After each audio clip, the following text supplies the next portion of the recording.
राम जी, अगर आपने ये जब भविष्यवाणी की है कि अगले कुछ महीनों में गैर बीजेपी गैर कांग्रेस की सरकार बनेगी, तो क्या कांग्रेस के अलावा भी सरकार चल सकती है झारखंड में? देखिए, मेरे निजी विचार हैं। मैंने ये अपना अनुभव और जो केंद्र और राज्य के बीच जो मनमुटाव चल रहा है, राशि आवंटन को लेकर जो विवाद चल रहा है, पैसे जो नहीं आ रहे हैं, उसके आधार में, उसके आलोक में मैंने ये अपना ओपिनियन रखा है। क्योंकि ये लोकतांत्रिक व्यवस्था है, सबको अपना ओपिनियन रखने के लिए स्वतंत्र है, तो ये मैंने अपना ओपिनियन रखा है। बाकी मुझे ऐसा लगता है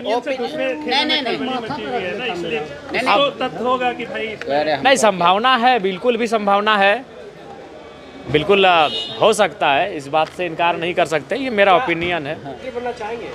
देखिए, ये सब चीज़ें जनता तय करेंगी। मेरा अपना मैंने आपको जो वही बताया, जो तो जनता से रायशुमारी होगी, और मैंने आपको वही बताया जो आप भी कहीं ना कहीं चर्चा करते हैं। बस आप गुपचुप तरीके से करते हैं, और हम थोड़ा स्पष्टवादी हैं, हम पब्लिकली चर्चा कर देंगे। चर्चा आप ही से सीखे हैं पत्रकार बंधु। पंडित जी सीधा हम आपसे सीखे हैं महाराज, आप लोग चुपे चुपे करते हैं। सुनिए, नहीं, देखिए, बिल्कुल ओपिनियन कायम होने से पहले या तो अपब्रिंगिंग होता है, या सुना जाता है, सोर्सेज होता है, तब ओपिनियन बनता है। फ्री विल तो होता नहीं है कुछ।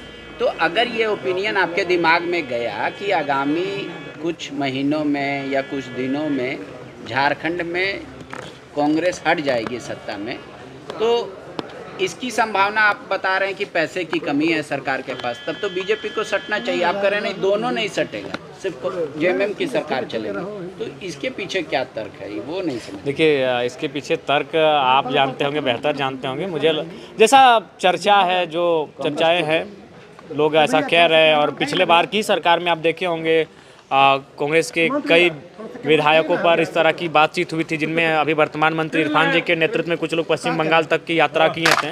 तो पुनः उन सारी चीज़ों को आप लोग इनकार नहीं कर सकते। तो ये आप मान रहे हैं कि जैसे बिहार में, उड़ीसा में, जी, आपने बिहार में भी देखा, क्रॉस वोटिंग सामने आया। तेजस्वी जी ने सार्वजनिक स्टेटमेंट दिया कि मेरे ही विधायकों ने दगा दिया है। तो मुझे लगता है ये सारी चीज़ें झारखंड में भी उस दृश्य को देख सकते हैं। और आपका जो बात, जी, रसोईया बहनों का आवाज़ हम लोग लगातार उठा रहे हैं, और सरकार को बिल्कुल, आज रात को भी वह रास्ता चेक कर वहीं पर खड़ी थी, वहीं पर वह रात रुकी थी, अभी भी वहीं पर हैं, छोटे बच्चे भी उनके साथ हैं।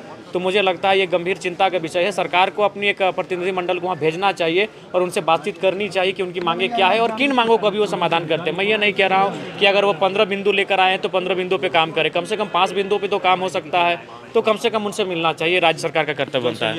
1932 स्थानीय नीति, नियोजन नीति, इस पर कोई चर्चा नहीं हुई, आपने कल उठाया था। सरकार खामोश इन चीज़ों को लेकर वक्त गुजरता जा रहा है। बिल्कुल, काफ़ी समय गुजर रहा है, और सरकार को इन विषयों का निराकरण करना चाहिए।